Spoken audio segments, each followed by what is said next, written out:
How many people would hand over supreme power to return to life as a farmer, tilling fields? How many would trade leading armies for herding animals? Imagine returning home from war as a hero, with crowds of people cheering your name, calling you a great conqueror, even a savior, throwing flowers at the wheels of your chariot, and then turning around and resigning a few days later. What would cause a hero to hand in their laurel wreath? It's one of the most difficult virtues, the virtue of humility. Today we will look at the story of Lucius Quinctius Cincinnatus, a man granted supreme authority to solve a national emergency, and he could have held on to that power for himself, at least for a little bit longer. But after solving the crisis at hand, he returned home and resumed his life as an ordinary citizen. The story of Cincinnatus is from our book, Famous Men of Rome, a collection of stories gathered from the chronicles of history and myth. It's a perfect addition to the collection of any students and teachers of classical history. Cincinnatus lived a simple life on a small farm as a retired soldier from the Roman army, and he was a former consul, living in a cottage with his wife and sons. During Cincinnatus' time, in Rome's early days, the city was fighting off raids from a neighboring tribe known as the Aequians. Although Rome and the Aequi had made a treaty for peace only a year before, the Aequians went back on their word and began to plunder Roman farms and villages. When the Roman Senate heard of this, they sent messengers to speak with the Aequian king, who they found lounging by a towering oak tree. When the Roman messengers spoke to the king, he refused to listen and told them, "I am occupied with other matters. Go and complain to the oak yonder." The king mocked the messengers' complaint, and he dismissed them. The story goes that the messengers did complain to the oak tree, and every tree around, saying, "We shall tell it to the oak, but also the gods above, and call them to witness how you've broken the peace. They shall be on our side when Rome returns to punish you for the crimes you've committed against us." The messengers returned to the Senate and relayed their encounter with the king and how he had refused to negotiate. And so the fighting began. And it began with the Aequian incursion into the city of Tusculum, about 30 miles south of Rome. Two divisions of Roman soldiers and their commanding consuls made for Mount Algidus to engage the invading forces. Unfortunately, the inexperience of the consuls in command led one of the divisions to commit a crucial tactical error that opened a door of opportunity for the Aequians to encircle the Roman encampment. The bulk of Rome's forces was now trapped against the menacing face of Mount Algidus. However, hope was not gone. A few Roman horsemen managed to slip out of the valley before the entrance was blocked. They rode hard for Rome all through the night and gave a breathless report to the Senate. The Roman army was trapped with no hope and no way out. Enter Cincinnatus. The Senate knew of Cincinnatus' military experience and his integrity, and they declared that he was the only one who could liberate the Romans. They called on him to serve as dictator. Now, dictator at this point in time was a little different than we know it today. It was a state-sanctioned office held by a capable and willing leader during times of crisis. A dictator was more powerful than the Senate or the consuls, and his commands were to be obeyed as if he were a king. Messengers were dispatched immediately to tell Cincinnatus of his new role.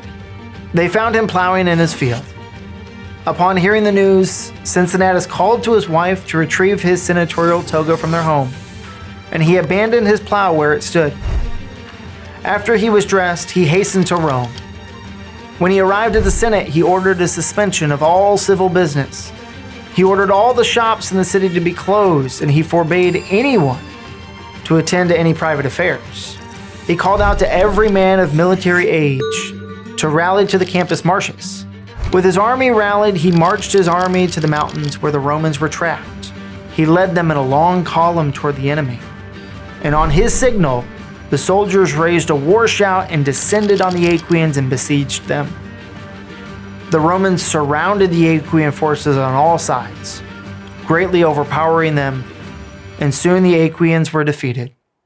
Cincinnatus spared their lives, but forced them to pass under the yoke, the greatest disgrace endured by a Roman soldier. The yoke was formed by 2 spears stuck upright in the ground, and a third laid across, and defeated soldiers were made to bend underneath them as Roman citizens taunted them. When the freed Romans ran out of the valley, they shouted for joy and crowded around Cincinnatus, thanking him for saving their lives. Cincinnatus' bravery and his willingness to serve his country was greatly commended by the people of Rome as well. At his return, they sang his praises and insisted a parade be held to celebrate such a victory. Cincinnatus rode through the city in a beautiful chariot, with a laurel wreath wrapped on his head as crowds of people threw flowers and shouted his name. He even had the Aequian king trudging behind him in defeat. When the revelry died down, Cincinnatus disbanded his army and resigned as dictator.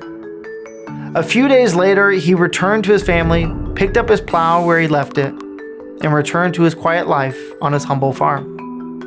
Now, while it's surprising that any one man that was granted ineffable power would resign it away so quickly, it's even more shocking that a man would do it twice in his lifetime. Just a few years later, Rome called upon Cincinnatus to return as dictator, to quell an uprising that would have subjected Rome to an even greater tyranny. He handled the issue and he resigned again. Cincinnatus was the perfect Roman citizen. He lived a quiet life away from the spotlight. But when he was called to protect his city and rescue his fellow countrymen, he stepped into the role of military leader without hesitation, and without one thought of how it may serve himself.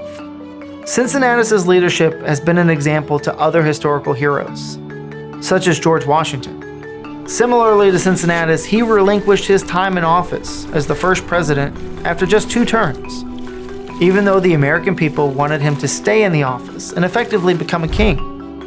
He set the example for the office of the president, that they should serve at the most 2 terms as a humble servant to the American people. But why is humility so hard to embrace in our own lives? Because pride is corrosive. When we start to seek our own selfish desires, we're looking inward, which means we're blind to everything else. It taints our successes. And as C.S. Lewis says in his work, Mere Christianity, as long as you're proud, you cannot know God. A proud man is always looking down on things and people. And of course, as long as you're looking down, you can't see something that's above you. Pride separates us from God and blinds us to the needs of others. But humility is the antidote to pride, and Cincinnatus knew this. His legacy and his integrity are untainted by pride, because he used his opportunity to lead to help his fellow countrymen, and then returned to his old life when the celebration was over. While we can't all be war heroes, we can learn to look beyond ourselves and do all things in humility. So what do you think of Cincinnatus' story? Let us know in the comments below. Thank you so much for joining us today. And if you enjoyed this video, go ahead and give it a like. If you want to hear more about heroes like Cincinnatus, check out Famous Men of Rome by Memoria Press.